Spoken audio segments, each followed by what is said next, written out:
Welcome to Eager Little Beavers. Hey guys, welcome back to Raising Them Right. I'm your host, Almaz. And as you all know, I am a behavior support practitioner. And there's always one struggle I hear about all the time. My child is completely lost and he can't seem to understand when to turn off the iPad, when to leave the park, or give back a favorite toy. Those moments when you're trying to move from a preferred item to something less exciting can turn an ordinary day into a full-blown meltdown. Today I want to share 4 practical strategies I use in my own practice to make those transitions calmer and more predictable for kids and for the adults supporting them. We'll be talking about using a simple token system, adding strong visual supports, practicing giving it back when everyone is calm, and the last one being using natural breaks instead of sudden cutoffs. Now let's get into it. Why transitions away from favorites are so hard? You see, when a child is deeply into something they love, the iPad, a specific toy, a show, a game, their brain is getting predictability, control, and just this aspect of this big dose of pleasure and comfort. And then we come in with time's up, give it back, we're leaving now. From the child's point of view, we're suddenly taking away their joy, their sense of control, and their way of regulating. So the screaming, clinging, running away, or bargaining is not them being spoiled for no reason. It's often, I wasn't prepared for this. I don't know when this ends. I don't know if I'll get it. Our job is to make that ending predictable, fair, and practiced. Strategy number 1. Use a simple token system. One of my favorite tools is a very simple token system. You don't need anything fancy. You can use 3 to 5 Velcro stars on a strip, 5 dots you color in on paper, 5 blocks that you stack up. And here's how it works with, say, the iPad. Number 1 is before the activity starts, you show the child the token strip, you explain in simple language, and then when all the stars are finished, iPad is finished. As they play, you remove or cover one token at agreed times. That could be each episode, every 2 to 3 minutes, or every few turns in a game. When the last token is gone, the iPad ends, and then they move to the next activity. Tokens act like a visual countdown, so the end isn't a surprise, and they also help kids practice waiting and tolerating. Almost finished. Token systems are widely used in behavior support because what they do is that they break big disappointments into smaller, more manageable pieces. You see, you can adapt this to playground time, TV shows, a favorite toy at the shops, gaming time, and so on. Strategy number 2 is use visuals, not just words.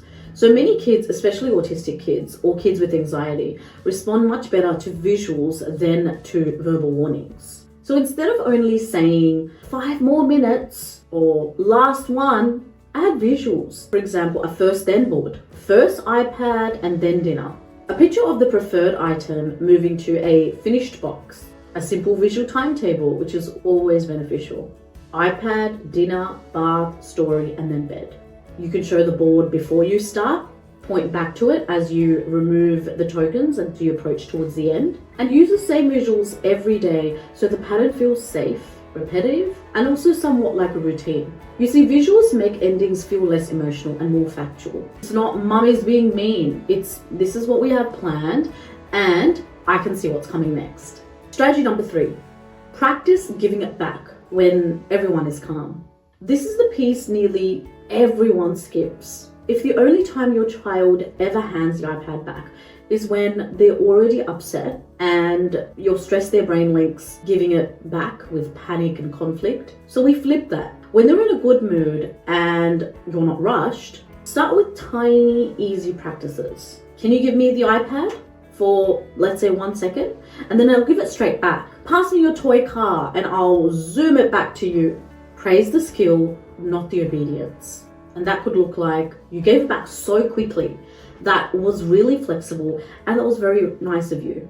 You handed it to me and waited. Nice job. Slowly increase the time that they hand it over. For example, starting it off with 3 seconds and then moving it on to 10 seconds and then 30 seconds. Pair it with something positive when it comes back. A silly joke? A high five? Thanks, now it's back to you. Or, you see, what you're teaching is giving things back isn't always scary. I can let go and still be okay, and it usually comes back to me anyway. Or something else good happens. This builds the muscle for those tougher real life transitions. Strategy number 4, use natural breaks, not mid-flow cutoffs. One of the easiest changes that you can make, stop ending things mid-flow when you don't have to. Examples of natural breaks would be end of an episode, end of a level in a game, when a YouTube video finishes, when a timer or a sand timer runs out, when the scene naturally slows down. Instead of turn it off now, I don't care that the video isn't finished. Try when this episode is finished, iPad is finished, and then it's dinner. You still hold the boundary, but you're aligning it with a natural pause. That's much easier for a child's brain to accept than being yanked out of the middle of something intense. You can pair this with a reminder from the token system, a point back to the visual schedule, a calm, consistent tone. You see, over time, the pattern becomes predictable. And then things start, they have a middle, then they end, I get warned, I can see it, and I survive it. So let's put it all together.